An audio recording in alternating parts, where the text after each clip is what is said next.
여러분 혹시 캐나다와 덴마크가 최근까지 전쟁 중이었다는 사실 알고 계셨나요? 일명 위스키 전쟁. 전쟁이라고 불리지만 영토 분쟁에 가까운데요. 왜 위스키 전쟁이라고 불릴까요? 그 이유는 바로 위스키 전쟁은 캐나다와 덴마크가 한 외딴 섬을 두고 50년 동안 싸운 일화를 말하는데요. 캐나다와 덴마크는 왜 50년 동안 싸웠을까요? 위스키 전쟁이 시작되기 전부터 캐나다와 덴마크의 이야기는 한참 전으로 돌아가는데요. 1933년 당시 국제사법재판소가 그린란드를 덴마크 영토로 판결했는데 문제는 그린란드와 캐나다 사이에 아주 작은 한스섬이 있었는데 그것도 양쪽으로부터 18km씩 떨어져 있었죠.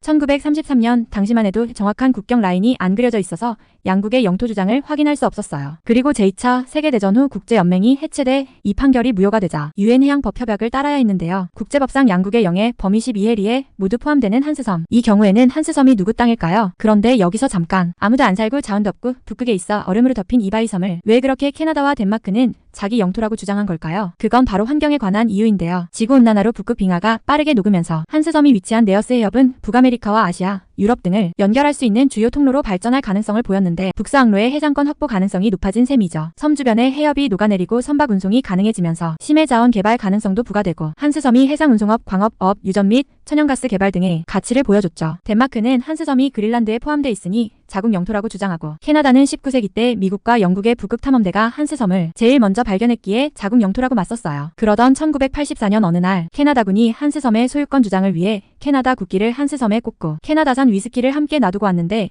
덴마크는 질 수 없다 하여 몇 주 한스섬에 가서 캐나다 국기를 철수하고 덴마크 국기를 대신 꽂으며 코펜하겐산 최고의 슈냅스를 남겼대요.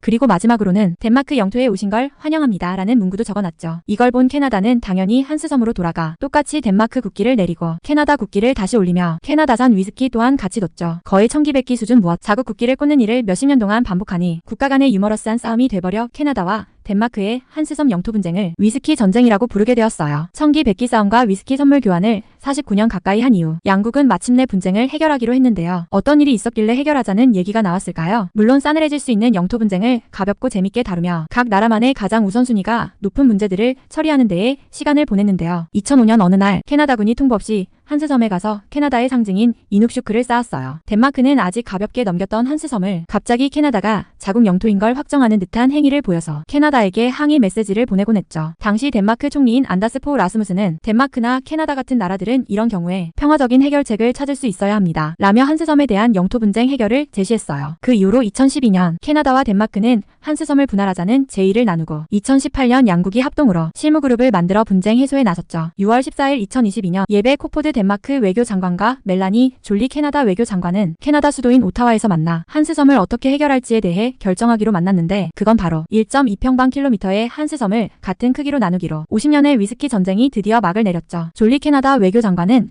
메이플 시럽이 들어간 퀘벡산 위스키를 코포드 덴마크 외교장관은 코펜하겐산 감멜단스크 위스키를 선물했죠. 캐나다와 덴마크의 외교장관들은 위스키 전쟁의 종식을 축하하기 위해 마지막 위스키를 교환하기도 했어요. 덴마크와 캐나다는 지리적으로 연결된 이웃나라가 딱 하나인데요. 과연 어디일까요? 덴마크의 유일한 이웃나라는 독일이었고 캐나다의 유일한 이웃나라는 미국이었는데요. 새로운 협정에 따라 양국은 한스섬을 공동 소유하게 됨으로써 서로의 두 번째 육지 이웃나라가 되었어요. 그리고 또 어떤 새로운 변화가 있었을까요? 새로운 국경은 북쪽에서 남쪽으로 자연협곡을 따라 섬을 대략 절반으로 나눴는데요. 이렇게 나눔으로써 캐나다와 덴마크는 3,882km로 세계에서 가장 긴 해상 경계선을 갖게 되었어요.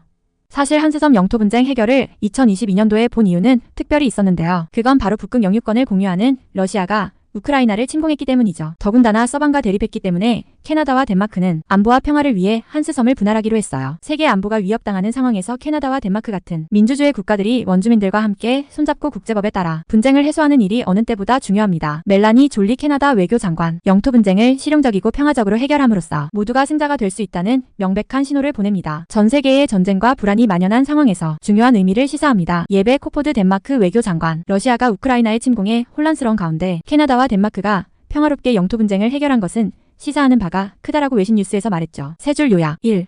캐나다와 덴마크는 한스섬을 놔두고 50년 동안 위스키 전쟁이라고 불리는 영토 분쟁을 했다.